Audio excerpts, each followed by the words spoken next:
A very good evening to you. This is Mark Mariadas bringing you your news roundup of the day on Gold FM.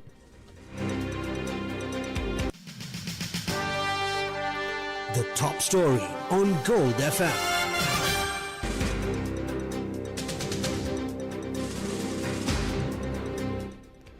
Hero Media Network reconfirmed its dominance as the most awarded media entity in the history of Sri Lanka. Award ceremonies during the Platinum Excellence Awards 2026 held yesterday. The network secured a staggering total of 40 awards at the prestigious event hosted at the City of Dreams Hotel in Colombo, which recognizes outstanding achievements in the media and business sectors. Hero TV was crowned the television channel of the year, while Hero News took home the award for Best News Broadcast of the year, further solidifying the network's position as the leader in the local electronic media landscape. The network's success extended across radio and digital platforms, with Hero FM winning the award for the most popular radio station among listeners. Sister stations Sun FM, Gold FM, Shah FM and Suryan FM also received top honors for excellence in personality, entertainment and language-specific broadcasting. In the television category, Hero Star won Best Reality Program, while Patakurulu was named Best Teledrama. Individual excellence was also recognized as Madhushan De Silva of Hero News won Best Television Presenter and Roshni Vijaysurya was named Most Popular Media Personality. Hero's digital presence dominated the night with its YouTube, Facebook and TikTok channels, winning awards for influence and engagement alongside top rankings for its news and gossip websites. Hero Mega Blast series also received the award for Best Live Outdoor Event of the Year. The management expressed gratitude to their vast audience, stating that these accolades reflect the unwavering public trust that continues to elevate Hero Media Network to new heights in the Sri Lankan media industry.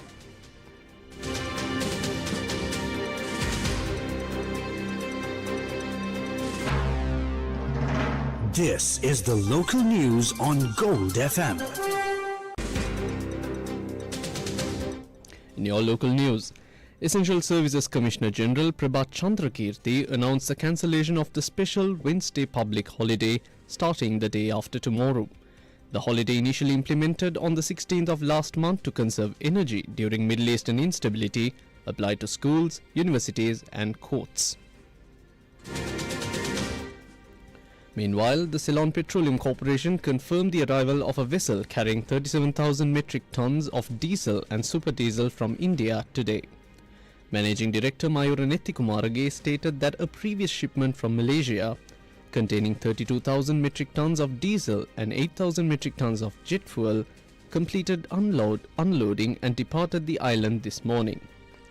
Despite the easing of energy restrictions, consumers face a massive spike in living costs following a sharp increase in LP gas prices today.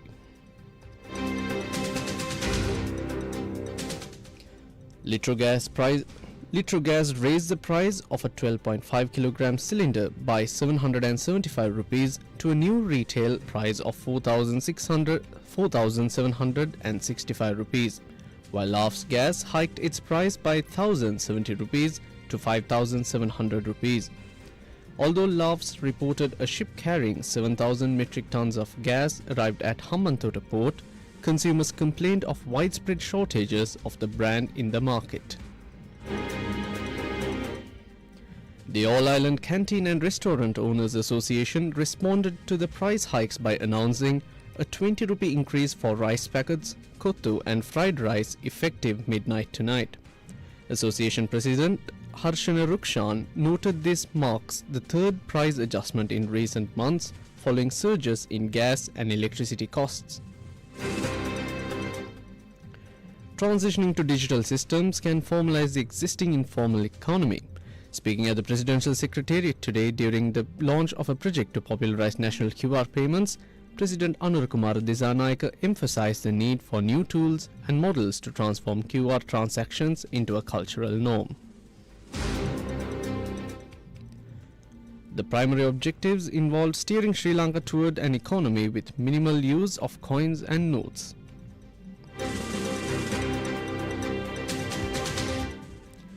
Pivithuru Hela Urumaya leader Udaya Gamanpila claimed that recent statements made by Member of Parliament Mujibur Rahman suggest a direct connection between the MP and the Easter Sunday attacks. Speaking at a press conference in Colombo today, Gamanpila challenged Mujibur Rahman to a public debate to clarify the nature of these remarks and his alleged involvement. In the interest of clarity, we have left the remarks undubbed.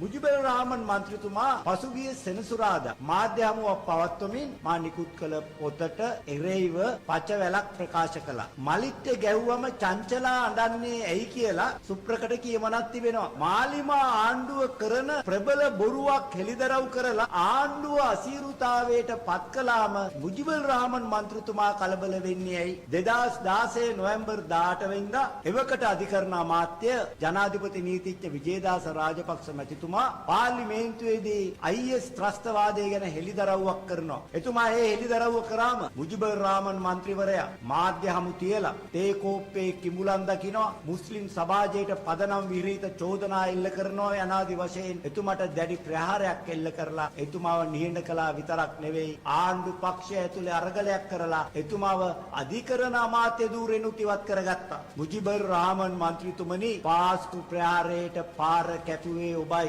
ඒ නිසා පාස්කු ප්‍රහාරයේදී මියගිය අහිංසක ජනතාවගේ ලේ ඔබේ දෑතේ තැවරිලායි තිබෙන්නේ. මගේ පොතේ තිබෙන නිගමන වැරදි නම්, තර්ක වැරදි නම්, කරුණු වැරදි නම් ඒ පිළිබඳ මා සමග ප්‍රසිද්ධ විවාදයකට එනමෙන් මම මුජිබුර් රහමන් මන්ත්‍රීතුමාට අභියෝග කරනවා.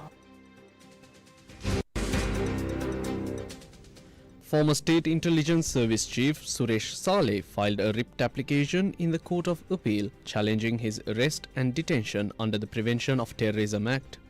Named respondents include Police Chief Priyantha Veerasurya, CID Director Shani Abesekara and Secretary to the Ministry of Public Security Ravi Senaviratne. The application filed through his lawyers seek to contest the legality of his current custody by the Criminal Investigation Department. Health services across the country returned to normal today following the decision by the Government Medical Officers Association to temporarily suspend its strike. Doctors reported for daily duties at hospitals island-wide after trade union action over transfer disputes disrupted services for several days. General Secretary Dr. Prabhat Sugathadasa stated the suspension follows an agreement to hold discussions with Health Minister Dr. Nalinda Jayatissa this Thursday.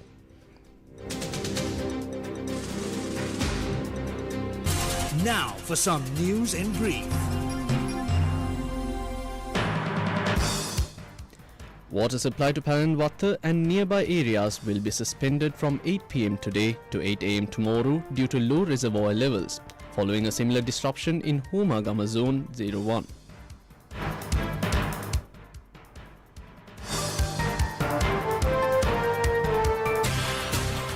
The business news on Gold FM.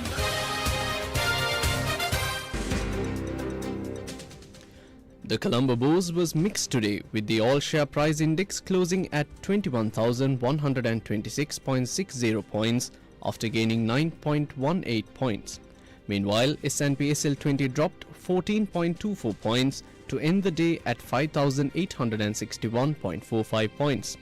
Turnover was 3 billion rupees.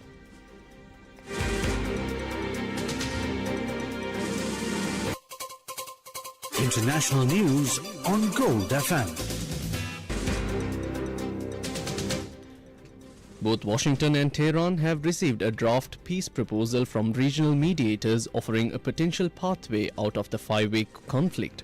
The framework, reportedly advanced by Egypt, Pakistan and Turkey, outlines a two-tier approach: an immediate ceasefire that would allow the reopening of the Strait of Hormuz, followed by 15 to 20 days of negotiations aimed at a comprehensive agreement.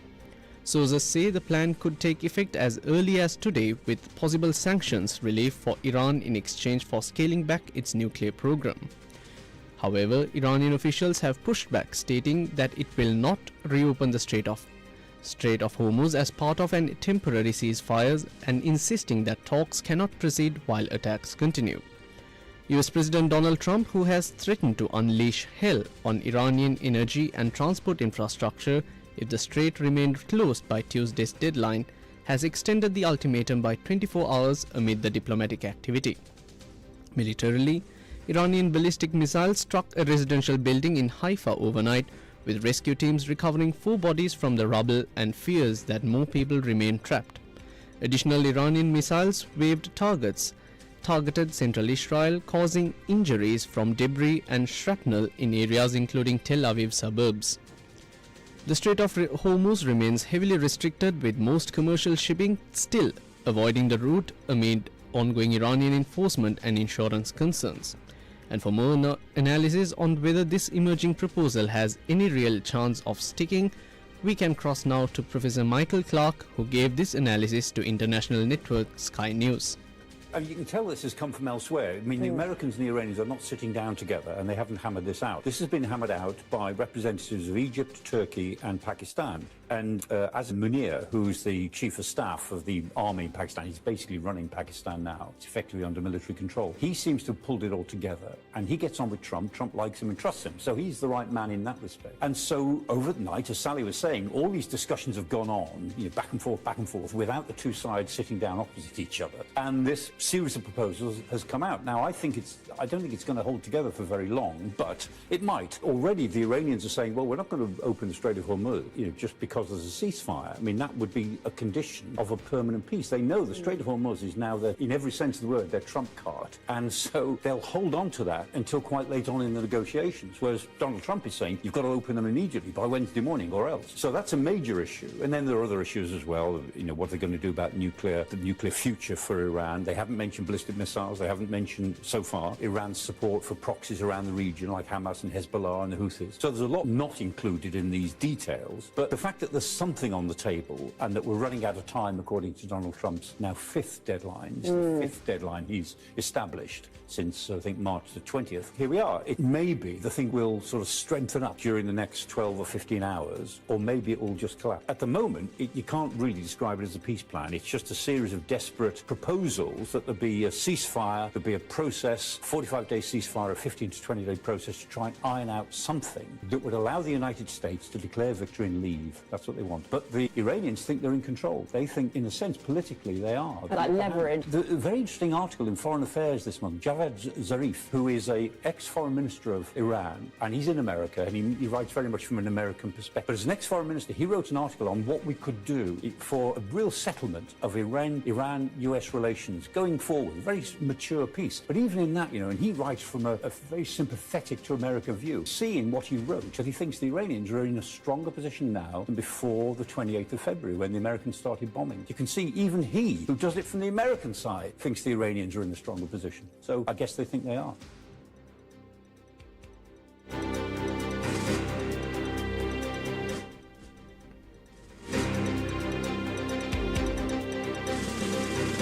Entertainment news on Gold FM. Eric Purse Sullivan, who played Dewey, declined to return for Malcolm in the Middle, Life Still Unfair, choosing to continue his literature studies at Harvard despite lucrative offers. He will be recast with Caleb Ellsworth Clark for the upcoming 4-episode revival, the only change in the original ensemble.